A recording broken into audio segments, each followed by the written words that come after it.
Oi pessoal, tudo bom? Sejam bem-vindos. Então, nossa próxima aula na nossa parte de magnetismo. Hoje a gente vai falar de dipolos magnéticos. Então, nas aulas passadas a gente falou da introdução ao magnetismo, falamos que a origem do magnetismo tem a ver com o movimento de carga elétrica e também com a estrutura da matéria. As partículas elementares, algumas delas funcionam como pequenos imãzinhos, né? Então, a gente falou sobre isso, a gente falou que aí depois a gente calculou campo gerado por corrente, vários tipos de corrente, vários tipos de campo. Depois a gente falou sobre a lei de Ampère, que é uma das equações fundamentais, uma das 4 equações fundamentais do eletromagnetismo. Na aula de hoje a gente vai falar especificamente sobre os dipolos magnéticos, ou seja, como a gente também já viu lá na nossa aula introdutória de magnetismo, as fontes de campos magnéticos, elas não são monopolares, elas são dipolares. Não existe como a gente isolar um monopolo, só um polo norte ou só um polo sul, como existe na eletricidade, que é uma carga positiva isolada, uma carga negativa isolada. No magnetismo não dá. As fontes de campo magnético são dipolos, elas funcionam como pequenos imãzinhos, ou seja, com um polo norte sempre associado a um polo sul. Então a gente caracteriza essas fontes, pessoal, caracterizando o que a gente chama de dipolos magnéticos. Então todas as fontes de magnetismo elas são dipolares. Um imãzinho, em forma de barra, ele tem um norte, tem um sul. Mesmo um solenoide, se você voltar na aula de solenoide, ele gera um campo magnético, ele gera uma região que tem linhas magnéticas saindo e uma região que tem linhas magnéticas entrando. E as linhas magnéticas são sempre fechadas, a gente também já falou isso, vamos retomar hoje. Tá? As linhas num ímã saem de norte para sul, mas dentro do ímã elas completam o ciclo, elas vão de sul para norte. Tá? No solenoide também, elas saem numa ponta, entram na outra ponta, então formam uma equivalência, tá? Polo norte saindo, polo sul entrando e dentro é o contrário, sempre linhas fechadas. Mesmo uma espira circular percorrida por corrente, ó, a gente faz a regrinha da mão direita, o dedão é a corrente, vai ver por onde que as linhas saem, aí as linhas fazem a volta e entram do outro lado, então também forma uma equivalência norte e sul, mesmo numa espirazinha percorrida por corrente. Então, se as fontes são dipolares, a gente define um vetor, e aqui é uma definição, pessoal, a primeira definição que a gente precisa entender hoje é que para caracterizar então essas fontes, a gente define um vetor que é chamado de μ. Não confunda com μ0, que é a permeabilidade magnética do vácuo, tá? Então, a primeira confusão que aparece é essa. Esse μ é um vetor que a gente define chamado momento de dipolo magnético ou momento magnético dipolar. Ou seja, veja, é uma forma matemática, é uma forma de caracterizar as fontes. Então, o módulo desse vetor tem justamente a ver com isso, ó, a intensidade do dipolo, ou seja, a influência magnética que esse dipolo vai ter no meio. Então, se o vetor que caracteriza a fonte for intenso, esse dipolo gera um campo mais intenso, é sempre essa a ideia. Se o vetor momento de dipolo aqui for menos intenso, essa fonte deixa o campo menos intenso, influencia menos no espaço ao redor dela. É mais ou menos essa lógica para você entender a necessidade e a importância de definir esse vetor, tá? Então o módulo tem a ver com isso. A direção vai ser sempre entre os polos, tá? E o sentido sempre de sul para norte. Então ele é definido para cada fonte na direção entre os polos e no sentido de sul para norte. Então no meu imãzinho aqui, meu vetor momento de polo é um vetor que vai de sul para norte na mesma direção entre os polos. E da mesma forma, eu poderia caracterizar, tá, com o vetor momento de polo qualquer uma dessas fontes magnéticas dipolares aí que a gente tem. Então o vetor momento de polo é isso. Quanto mais intenso ele for, quanto maior o seu valor, maior a influência magnética desse dipolo, só para a gente ter uma ideia de significado, tá bom? Então, pessoal, uma das vantagens de a gente saber o vetor que caracteriza o dipolo, então aqui eu tenho uma fonte, não desenhei a fonte já de propósito, tá? Então desenho só o vetor. Pessoal, cada vez que você tiver o vetor momento de dipolo desenhado, pronto, você já sabe que isso aqui é uma fonte, tá? Que gera campo magnético aí no espaço. A parte de baixo do vetor é o sul, a parte de cima é o norte, polo sul, polo norte, e vai gerar campo no espaço. Uma vantagem de saber o valor desse momento de polo é que ele me permite calcular o campo aproximado longe do dipolo. Então eu posso desenhar uma distância R qualquer aí, ó, do centro do dipolo até o ponto, do centro do dipolo até o ponto. E eu calculo, né, um campo longe, ou seja, quando eu não preciso me preocupar com o tamanho do dipolo. Só para lembrar, a gente já fez isso em umas aulas passadas, quando a gente calculou o campo magnético de uma bobina. A gente tinha o campo real, o campo exato, numa distância do eixo da bobina, e a gente tinha o campo aproximado longe da bobina. Como a bobina tem um momento de dipolo, porque ela é uma fonte dipolar, como a gente acabou de ver, uma espira percorrida por corrente tem um momento de dipolo, então é isso, no fundo é isso, tá? Eu tenho uma fonte que é um momento de dipolo, e eu estou querendo calcular um campo aproximado longe aqui do dipolo, tá? Gente, lembra que o campo magnético é vetorial, então se você tiver que calcular o campo magnético aqui, primeira coisa é saber direção e sentido. Olha lá, nós estamos aqui no dipolo, aqui é um polo norte. O campo sai no norte e entra no sul. Então, meu vetor é tangente à linha. Se essa linha no eixo do dipolo é sempre uma linha reta, então meu vetor aqui é tangente à linha, segue para lá, direção e sentido, está resolvida. Nesse ponto, o campo é chegando no polo sul. Então, se eu tenho meu vetor momento de polo aqui, meu campo aqui é chegando no polo sul, nesse ponto, vai ser para lá. Tá bom? Então, direção e sentido você tira pelos polos aqui para saber se está saindo do norte, chegando no sul, etc.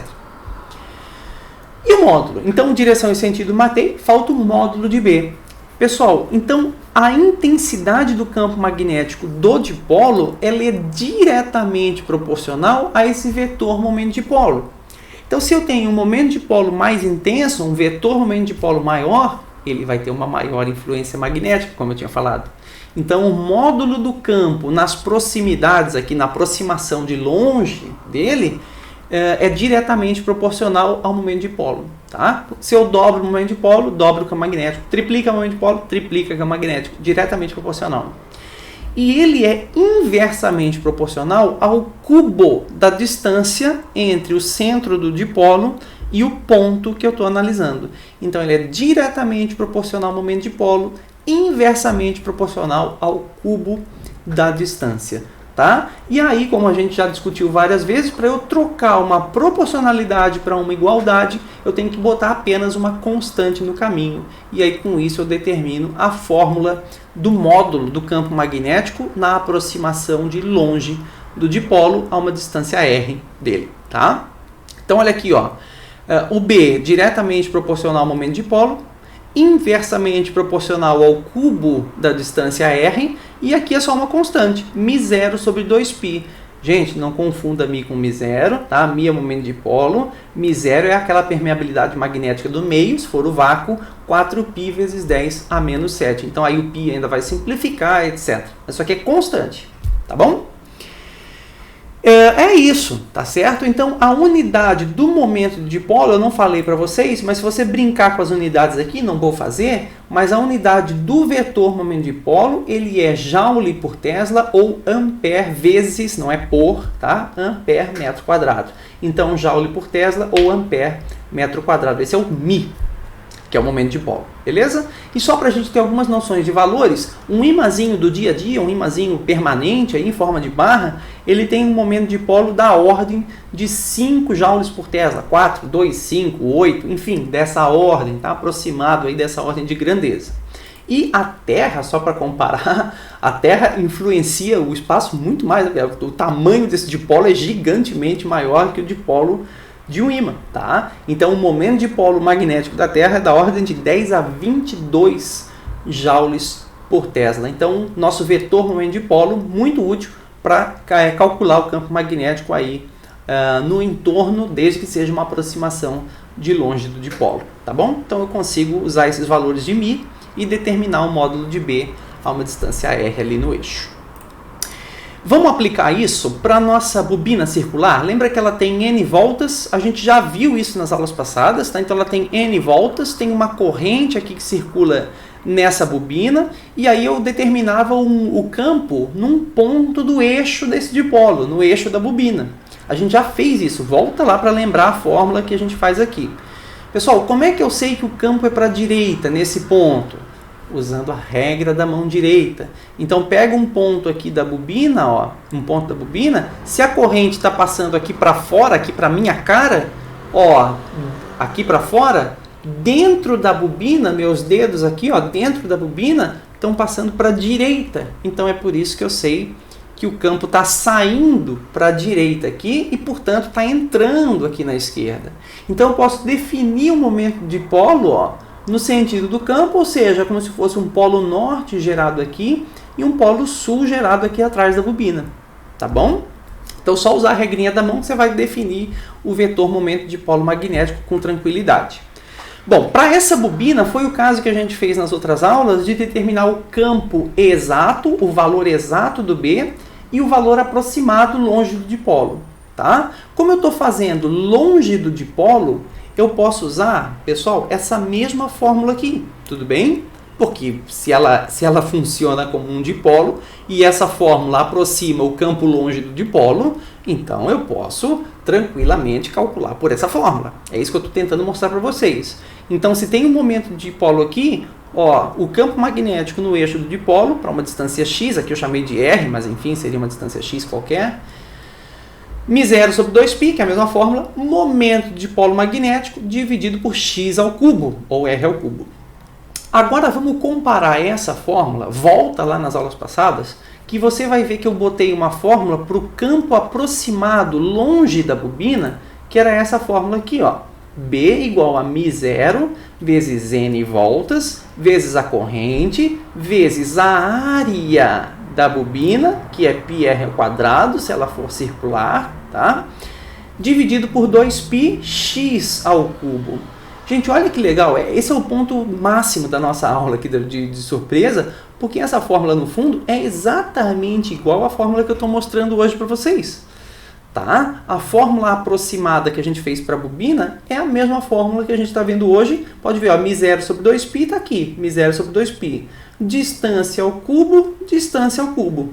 Então, o que é esse NIA que eu destaquei, que a gente tinha visto nas aulas passadas?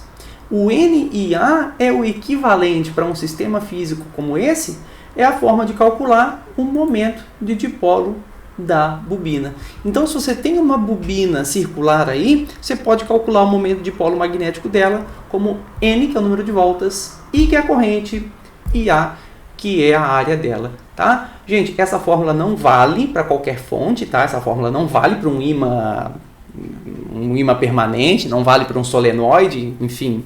Ela é uma forma de aproximar o campo para esse sistema. Então, nós estamos dando atenção aqui para esse sistema para mostrar uma maneira mais direta, se você quiser calcular o momento de dipolo de uma bobina, tá? De N voltas, corrente I e área A. Então, é uma relação dessa aula com as aulas anteriores aí para nós. Beleza. Então, o que a gente vai fazer agora? Eu pego um dipolo, por exemplo, olha aqui um dipolinho, um ímãzinho, colocado na presença de um campo externo. Ou seja, veja, não estou mais calculando o campo dele. Agora estou botando o dipolo num campo uniforme externo aqui, tá bom? Exemplo, ó, botei um imãzão aqui, um imãzão em forma de ferradura. Norte aqui, sul aqui, vai ter linhas saindo de norte para sul aqui no ímã e eu boto um pequeno ímã aqui dentro. Então, gente, o que eu tenho é um dipolo, tá? Um dipolo, um ímãzinho, na presença de um campo externo. Um exemplo de onde a gente poderia fazer isso, tá? Então, tem um campo externo aqui para a direita, as linhas para a direita, e eu tenho um dipolo aqui.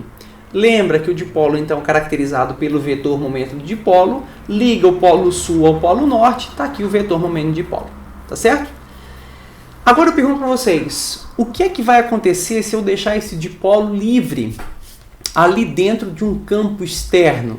Pessoal, as linhas aqui do campo externo, para a direita, indicam que tem algum polo norte aqui na esquerda, tá aqui, ó. Algum polo norte aqui na esquerda. E tem algum polo sul aqui na direita, tá aqui. Polo norte aqui na esquerda com o norte do dipolo, repele. Polo sul aqui na direita com o polo sul do dipolo, repele. Polo norte aqui na esquerda com polo sul do dipolo atrai. Bom, gente, vocês têm que sacar a parada que se esse dipolo estiver livre aqui nesse campo externo para se mover, ele vai tender a girar, porque o norte vai repelir esse norte e atrair o sul aqui para a esquerda. Então ele tende a fazer o dipolo girar. Um dipolo na presença de campo externo, então essa é a grande sacada, ele tende a se alinhar com o campo externo, tá bom? Então um dipolo na presença de campo externo tende a se alinhar. Aliás, é isso que faz a bússola se alinhar na presença do campo da Terra, como a gente já discutiu. Tá? Então a bússola é um dipolo, a agulha dela é um imãzinho. Se eu deixar a agulha livre, ela vai se alinhar com o campo da Terra. Então se ela estiver desalinhada, surge nela um torque, física 1, o torque tem a ver com a tendência de giro que a força vai causar ali. Então surge um torque nesse dipolo, fazendo ele se alinhar. Então, pessoal, você pode calcular esse torque, tá? Que é essa tendência de giro que a força magnética vai fazer no dipolo para ele girar. Então, o torque lá da física 1, ele se mede em Newton metro, é a unidade dele, tá? E aí eu preciso definir o ângulo entre o vetor momento dipolo e o vetor campo magnético externo. Então, o torque vetorial ele é calculado pelo produto vetorial desse vetor aqui com o vetor campo externo. Então, ele é μ vetorial B. Ou, em geral, as questões aí vão perguntar para vocês o módulo do torque. Então, o módulo do torque é o módulo do primeiro vetor, módulo do segundo vetor, vezes o seno do ângulo entre os vetores. Tá bom? Então, essa é uma maneira de calcular o torque, o módulo do torque. Você também pode calcular a energia potencial associada a esse sistema magnético aqui. Basta que você faça o produto escalar do vetor μ, momento dipolo, com o vetor campo externo. Então, se você fizer esse produto escalar, lembra que o produto escalar é módulo do primeiro, módulo do segundo, vezes o cosseno do ângulo entre eles, tá? E tem um menos aqui na frente, cuidado. E eu ainda posso calcular o trabalho. Lembra que trabalho é se eu pegar esse dipolo e eu girar ele. Eu um agente externo, né, realizo o trabalho para girar. Ou seja, trabalho se mede em joules. É quanto de energia eu paguei para o dipolo para girar esse dipolo. Então, para você saber o trabalho que eu paguei para girar o dipolo, é a energia potencial final menos a energia potencial inicial. Ah, professor, como é que eu calculo então essas energias? Com a formulazinha EPM que está aqui, tá? Então, μB cosseno, aí energia potencial final, energia potencial inicial, você pega o ângulo, né, final e inicial, calcula aqui e aí você sabe o trabalho, a energia fornecida para girar o dipolo. Vou mostrar para vocês então 3 casos particulares, ó. Quando o dipolo está antiparalelo ao campo externo, então dipolo antiparalelo, campo para a direita, dipolo para a esquerda. Quando o dipolo está paralelo ao campo externo e quando o dipolo está perpendicular ao campo externo. Gente, se eu aplicar essas formulazinhas aqui, nesses 3 casos, eu vou chegar nesses resultados. Só brincando com o ângulo, mais 1, menos 1, 0, tá? Então, para o ângulo θ entre μ e B 180 e o ângulo θ entre μ e B 0, o seno de 0 e 180 é 0. Então, o torque aqui é 0, o torque aqui é 0. Tudo bem? E a energia potencial desse sistema magnético, ela vai ser, no ângulo 180, cosseno de 180 é menos 1 com esse menos na frente vai dar mais μB. Tudo bem? Energia potencial magnética para θ 0 vai dar 0 aqui nesse caso. E para esse θ 0, cosseno de 0 é 1, vai dar menos μ vezes B. Gente, então lembra, se eu deixar o dipolo nessa condição e nessa condição, ele não vai ter tendência de giro. O torque é 0. Isso indica que se eu desprezar todas as forças de atrito, força-peso e tal, esse dipolo não sai do lugar. Ele fica em equilíbrio. Tá? Só que é diferente o equilíbrio desse caso para o equilíbrio desse caso. Por quê? Porque, pessoal, a tendência do dipolo é se alinhar com o campo externo, como a gente viu ainda há pouco. Então, se eu estou nesse caso aqui, no caso terceiro, que o θ é 0, Se eu fizer pequenas variações no ângulo do dipolo e soltar, ele rapidamente se alinha de novo. Varia um pouquinho, solta ele, se alinha de novo. Então esse equilíbrio é estável. Se eu variar um pouquinho, ele volta. Esse equilíbrio aqui, quando ele está contra-alinhado, está antiparalelo, qualquer pequena variação de ângulo que eu bobear ali, o torque passa a não ser zero e ele desvira. Ele vai lá se alinhar com o campo externo. Então esse equilíbrio é instável. Tá? Se eu fizer pequenas variações, ele desvira. E esse aqui é um equilíbrio estável. Se eu fizer pequenas variações, ele volta para aquela condição que ele estava. E aqui no meio do caminho eu tenho o torque máximo, tá? Quando o ângulo é 90 graus. Tá aqui, Mi vezes B. E aí, gente, é sempre legal a gente comentar que um sistema natural deixado ao bel prazer da natureza, ele sempre minimiza a energia potencial. Isso é uma discussão que vem da física 1, é uma discussão que vem da mecânica e que funciona aqui também, né? Se eu digo que esse aqui é o equilíbrio estável, a natureza tende a esse equilíbrio aqui, ele tem que ser a menor energia potencial possível. E é. Aqui a energia potencial é mais MB, aqui a energia potencial é zero, mas zero não é a menor energia potencial, a menor energia potencial está aqui, menos MB. Então tudo faz sentido, tá? Esse caso aqui é o equilíbrio estável, e se a gente deixar a natureza agir sozinha, como eu disse, o dipolo tende a se alinhar, então ele tende para esse caso, que é a minimização da energia potencial. Beleza? Bom, preciso falar para vocês ainda agora sobre a lei de Gauss. É a mesma lei de Gauss que a gente viu na eletricidade. Lá no início do semestre, quando a gente começa a estudar eletromagnetismo, a gente começa a falar de campo elétrico, fluxo.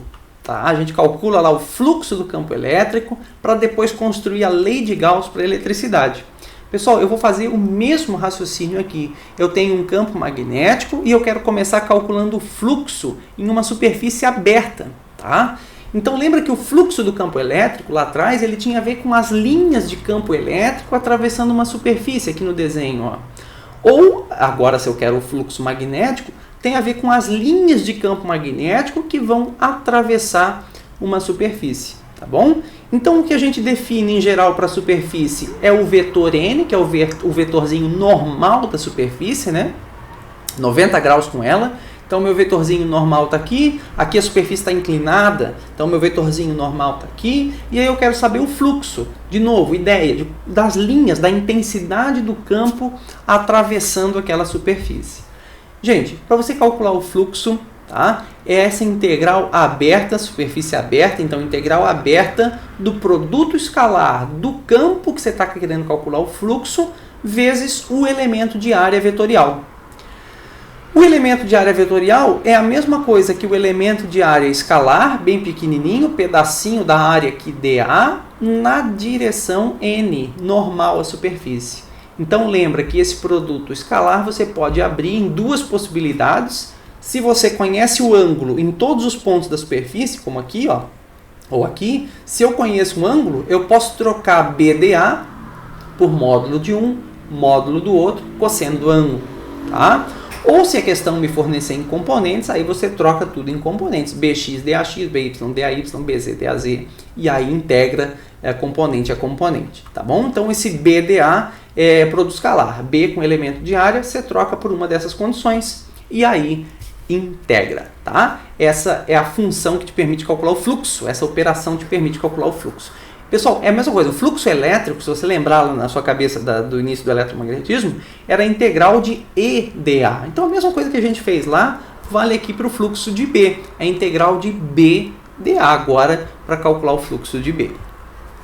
E a unidade? Bom, fluxo, gente, é escalar, não é vetorial, fluxo é uma grandeza escalar, e a unidade do fluxo é Tesla vezes metro quadrado, campo vezes área, Tesla metro quadrado. Só que Tesla metro quadrado tem uma outra unidade do SI que é equivalente a ela, que a gente batiza de Weber, tá? Então o fluxo magnético é escalar e você vai medir em Weber. Se não quiser decorar Weber, não tem problema, é simplesmente Tesla vezes metro quadrado. Ok? Bom, vou calcular para vocês essa fórmula aqui do fluxo, só para brincar, mostrar que é fácil mesmo, se o campo é uniforme, é realmente muito simples calcular o fluxo. Se o campo é uniforme na superfície, então meu fluxo nessa superfície aberta é integral de B escalar dA. Se ele é uniforme, ele é igual em todos os pontos, então mesmo valor, mesmo ângulo, porque é uniforme em todos os pontos, então eu posso simplesmente abrir o B escalar dA como sendo B dA cosseno. Ele é uniforme, então tem o mesmo ângulo, mesmo B em todos os pontos. Pessoal, se é o mesmo ângulo e o mesmo B em todos os pontos da superfície, eles podem sair da integral. Então isso aqui fica B vezes cosseno de θ, integral de todos os pedacinhos de área da minha superfície. Se eu integrar todos os pedacinhos de área da minha superfície, eu vou ter a área da minha superfície. Então, fluxo magnético, se o campo é uniforme na superfície, é simplesmente BA cosseno. É o mesmo resultado para campo elétrico uniforme na superfície, que era EA cosseno. Bom, aqui é campo magnético, então BA cosseno, tá bom? Agora, cuida, porque esse ângulo θ é o ângulo entre o B e a normal da superfície, como nós tínhamos mostrado aqui, tá? O ângulo θ entre o B e a normal da superfície. Então, pessoal, nesse caso aqui, ó, que as linhas de campo são paralelas à superfície, as linhas fazem 90 graus com a normal. Vai dar um fluxo zero. De novo, analogia, é como se as linhas não cruzassem, não atravessassem a superfície. Tá? E se o ângulo θ é zero entre o B e a normal, aí eu vou ter um fluxo máximo. Então aqui eu teria um fluxo magnético zero e aqui eu teria um fluxo magnético B vezes A, o máximo possível. Tá bom? E agora, se for uma superfície fechada, então eu vou começar com vocês, para construir a lei de Gauss para o magnetismo, vou começar com a eletricidade, que é o que a gente já conhece. A lei de Gauss da eletricidade, ela é o fluxo elétrico, não magnético, em uma superfície fechada, superfície gaussiana, tudo bem? Então, uma superfície fechada gaussiana, a gente viu que o fluxo elétrico na gaussiana era a integral fechada de EdA. E esse resultado dessa integral era a mesma coisa que carga interna dividido por ε0. Então, essa é a lei de Gauss da eletricidade. Fluxo na superfície fechada, gaussiana, é diretamente proporcional à carga interna. Se tiver carga interna na superfície, tem fluxo na superfície. Se não tiver carga interna na superfície, não tem fluxo resultante na superfície gaussiana, tá bom? Linhas atravessando, fluxo, linhas atravessando, a analogia é essa, para a gente entender. Então vamos lá, vou começar com vocês aqui. Pega uma gaussiana, eletricidade, tá? Pega uma gaussiana aqui que envolve essa carga positiva. Então, gaussiana envolvendo essa carga positiva, gaussiana superfície 1, fechada. É uma esfera, tá? Não é um círculo. Isso aqui está no espaço. Então, uma esferinha gaussiana aqui em volta. Pessoal, o fluxo elétrico nessa gaussiana dá zero? Ah, não sei. Não sabe? Então, vem para a fórmula. É a carga interna dividido por ε0. Só tem uma carga interna positiva aqui. Então, o fluxo vai dar diferente de zero. Só pegar essa carga, dividir por ε0, você vai ter o fluxo em S1. Agora, desenha uma superfície gaussiana aqui, ó, nesse espaço. Tá? Tem carga interna nessa gaussiana? Não tem, gente. Não tem carga interna. Então, o fluxo total na superfície S2 é zero. Aí você vai dizer, professor, de novo, isso aqui é só lembrança, tá? Tem linha atravessando a superfície S2, então deveria ter fluxo. Pois é, gente, mas tem linha atravessando entrando e tem linha atravessando saindo. Se não tiver carga interna, todas as linhas que atravessam entrando são as linhas que atravessam saindo. Então o fluxo em S2 dá zero. Tá? Agora olha aqui, ó, na S1, gente, como o campo elétrico sai da positiva e chega na negativa, só tem linha saindo, olha aqui, ó. Só tem linha saindo em S1, então vai dar um fluxo diferente de zero. Agora em S2, todas as linhas que entram saem, então vai dar fluxo zero. Tudo bem? Então o fluxo elétrico é isso, é a carga interna total dividido por ε0. Vamos para o magnético? Então botei um análogo, um dipolo elétrico, e vou botar aqui um dipolo magnético, porque a nossa aula hoje está tratando de dipolos magnéticos, então vou botar um dipolo magnético. Tudo bem? E aí, primeiro, como é que eu calculo o fluxo magnético numa gaussiana? Integral fechada na superfície gaussiana de BdA, tá bom? Então vamos usar a brincadeira do número de linhas para você ver o que acontece. Pega uma gaussiana aqui em volta desse ímã, tá? Quanto vai dar o fluxo na gaussiana S2, fluxo magnético agora? Se você entendeu a brincadeira das linhas, todas as linhas de campo magnético que entram em S2 também estão saindo de S2. Então o fluxo em S2 vai dar zero, certo? Agora, vamos desenhar uma gaussiana em cima só de um dos polos do ímã. Vamos tentar fazer isso. Desenhar uma gaussiana só aqui, ó. Pessoal, quanto vai dar o fluxo magnético em S1? Dá vontade de você dizer, olha, o fluxo magnético em S1 vai dar diferente de zero, porque só tem linhas saindo, ó, gente. Só tem linhas saindo. Aí você se engana. Se você for nas aulas iniciais de magnetismo, você vai ver que todas as linhas magnéticas são fechadas, o que não acontece na eletricidade, só acontece no magnetismo. Ou seja, dentro do ímã também tem linhas que a gente não consegue ver aqui. E essas linhas todas que saíram do Polo Norte, elas estão entrando no Polo Sul e voltando aqui para dentro no Polo Norte. Então, as linhas que atravessam S1, todas as linhas que saem, retornam aqui e cruzam de novo o S1. Então, o fluxo na superfície S1 também dá zero. No fundo, pessoal, aplicar a lei de Gauss para o magnetismo, você pode botar uma gaussiana em qualquer lugar, abraçando o ímã inteiro, abraçando só o sul, pode botar só dentro do ímã, você pode botar a gaussiana onde você quiser. Você vai ver que todas as linhas que saem, entram. Todas. Então, o fluxo em qualquer gaussiana, fluxo magnético, é diferente do fluxo elétrico. A lei de Gauss para o magnetismo diz o que então? Como todas as linhas que saem entram, o fluxo em qualquer gaussiana, o fluxo numa gaussiana é sempre zero. Pessoal, cuidado, hein? Tá? Numa aberta, numa superfície aberta, não. Pode dar qualquer valor, hein? Na aberta, qualquer valor. Mas na fechada, superfície fechada, na gaussiana, vai dar sempre zero. Para o magnetismo, não para a eletricidade. Tudo bem? Para o magnetismo vai dar sempre zero. Então, pode botar a gaussiana onde quiser. Tem uma outra maneira de você pensar isso, que é o seguinte, ó. O fluxo elétrico na gaussiana é diretamente proporcional aos monopolos elétricos, que são as cargas elétricas. A gente já discutiu isso. Então, como existem monopolos elétricos, tem como o fluxo elétrico numa gaussiana dar diferente de zero. Agora, no magnetismo não tem como, gente. Não existe carga magnética. A gente já falou isso. O magnetismo sempre vem com dipolos magnéticos. Então, o fluxo numa gaussiana, o fluxo magnético numa gaussiana, vai dar sempre zero.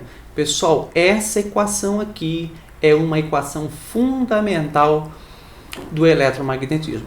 Tá bom? Então, essa era uma equação fundamental. A lei de Ampère, que a gente viu um tempo atrás aí, era a segunda equação que a gente viu fundamental do eletromagnetismo. Essa aqui estou apresentando para vocês. É a terceira equação fundamental do eletromagnetismo, tá? Então, o fluxo numa gaussiana para o campo magnético vai dar sempre zero. Por que isso? Então, está aqui a explicação, ó. No caso elétrico, as linhas de campo são abertas. Ou, você pode pensar, existem monopolos elétricos. Então, esse fluxo pode dar diferente de zero. No magnetismo, todas as linhas de campo magnético são fechadas, tá bom? E não existem monopolos, não existe carga magnética, é sempre dipolo.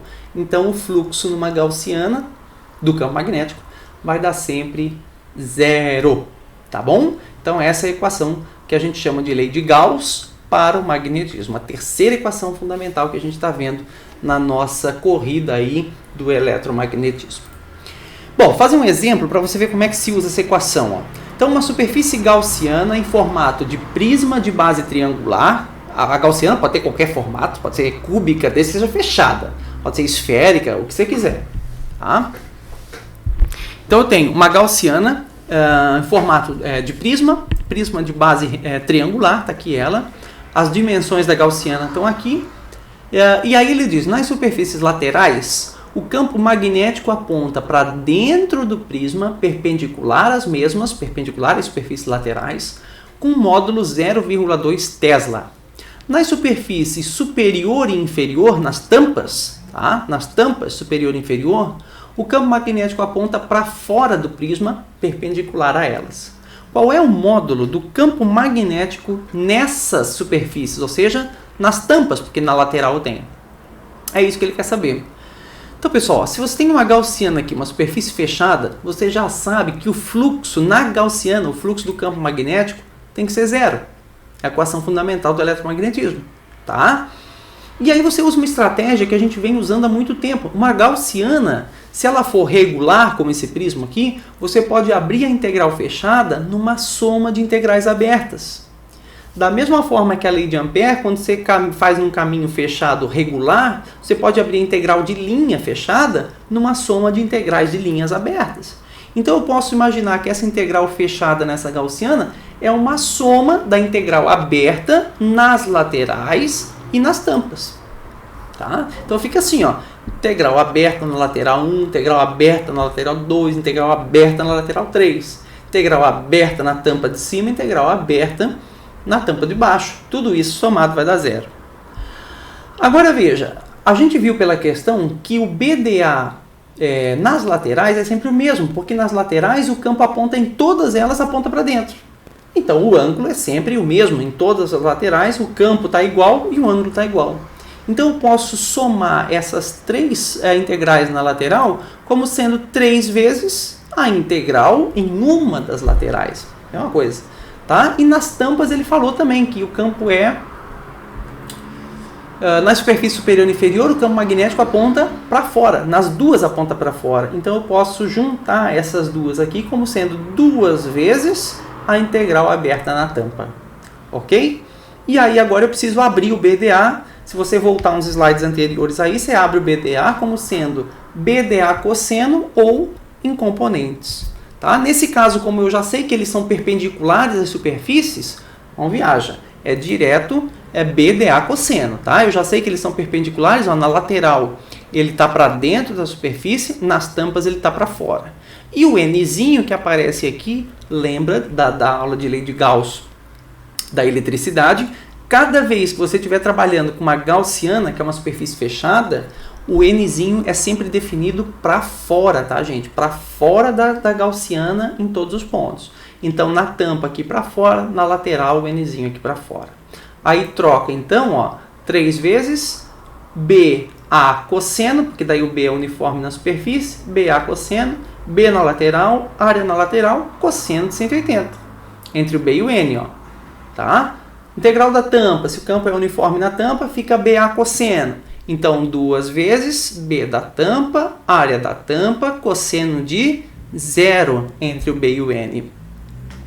Só trocar os valores, então fica 3 vezes o B na lateral, que é 0,2, está ali escrito na questão, vezes área lateral. Área lateral é a área de um retângulo, hein, gente? Olha aqui, ó. Área de um retângulo, tá bom? Base 2, altura 6. Passa para metro, não esquece, passa para metro. Então, 0,02 vezes 0,06. Base vezes altura. E cosseno de 180, menos 1. Por isso que ficou o menos aqui na frente, tá? Na lateral. Então, mais 2 vezes B da tampa, que é o que a questão perguntou, BT, vezes área da tampa. Pessoal, o triângulo aqui é um triângulo equilátero, ó, 2, 2, 2. Formulazinha da área do triângulo equilátero, você busca aí na internet, é raiz de 3 sobre 4 vezes o lado do triângulo ao quadrado. Então, passei o lado aqui para metro, 0,02 ao quadrado, e multiplica por raiz de 3 dividido por 4. Cosseno de 0 aqui na tampa é 1, então esse cara foi embora, fiquei com essa equaçãozinha. Só resolver, passa para o outro lado, faz a mágica acontecer, você vai achar que o B da tampa é 2,078 Tesla. Tá bom? Então está resolvido o campo magnético. Um exemplo, né, de uma aplicação aí da lei de Gauss para o magnetismo numa gaussiana. Você sempre tem que lembrar, então a ideia é essa. O fluxo total na gaussiana tem que ser sempre zero. tá bom? Não pode ter campo só saindo, por exemplo, tem que ter campo saindo, tem que ter campo entrando, sempre assim para você pensar no fluxo total do campo magnético numa gaussiana. Beleza, gente? Então, com isso, a gente encerra aí nossa aula dos conceitos iniciais sobre os dipolos magnéticos, lei de Gauss para o magnetismo, dipolos magnéticos, campo do dipolo, vetor, momento de dipolo magnético. Beleza? Valeu, gente. Até a nossa próxima aula.